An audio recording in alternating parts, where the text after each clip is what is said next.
Somehow, Nvidia's launch of the 50 series introduces what might just be the worst GPU ever.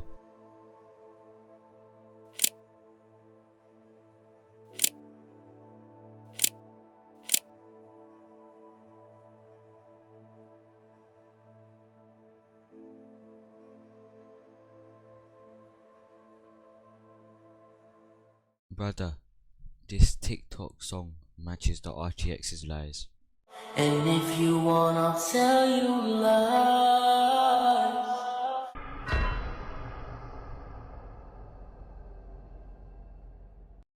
Straight lies, absolute bullshit. So, yep, I went ahead and bought one for myself. I was like, why not? So as you can see here, we did manage to get our hands on the RTX 5070, 12 gigs of VRAM, and I don't know what the rest is, but you see here it supports DLSS 4. This basically means frame generation, which is a new technology Nvidia released, and yeah, we're going to be testing that out. Alright, so wanted about to test some games, but my lazy ass couldn't download MSI Afterburner to the FPS counter, so we're just gonna have to use the in-game counter, because you know that's like straight from the box or whatever. Now, our first game we're going to be testing is Fortnite, but some of you may be like, well, Fortnite's a CPU based game. I don't care, we're gonna be playing my favorite games, because like, why not? So while looking up in the sky, we are averaging 8 to 900 FPS, which is actually quite crazy.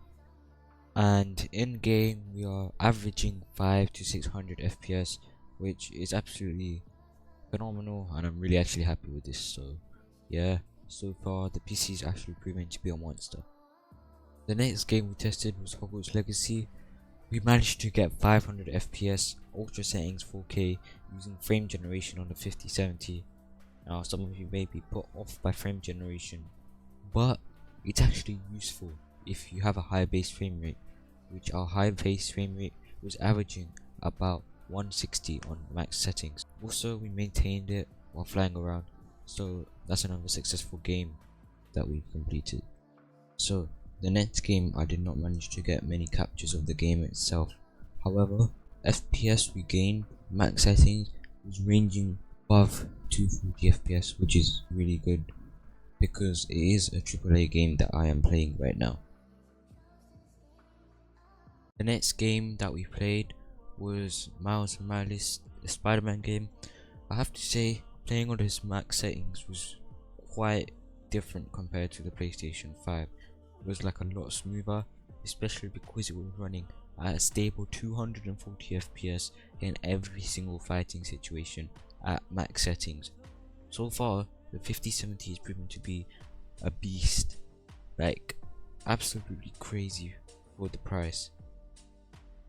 Also, so far I have not seen a single overheating problem, nor has it gone above 60 degrees, which is absolutely crazy so far.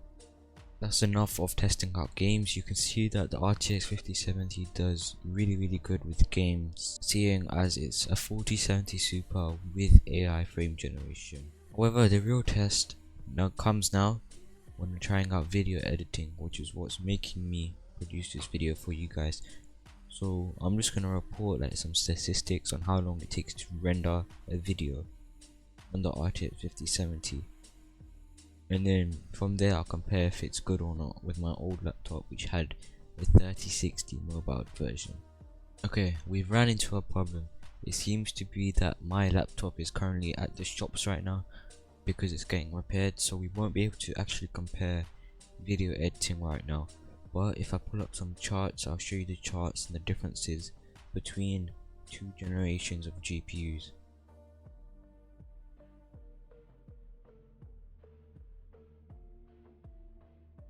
And now our last question is, or rather our second to last question is, the power usage on the 5070. Power usage on the 5070 is somehow quite low compared to the 5080 and 5090 series, but it's significantly higher than the 3060, coming in at 250 watts compared to the 3060 just at 170 watts. Now the last question is, is the RTX 5070 worth the price? If you can find an RTX 5070 under 550 in your country, then it's definitely worth the price. Otherwise, it's better going for an AMD GPU card. And that's it for the video. If you have any suggestions for the next video, please leave them down below. And that's it, I guess. See you next time.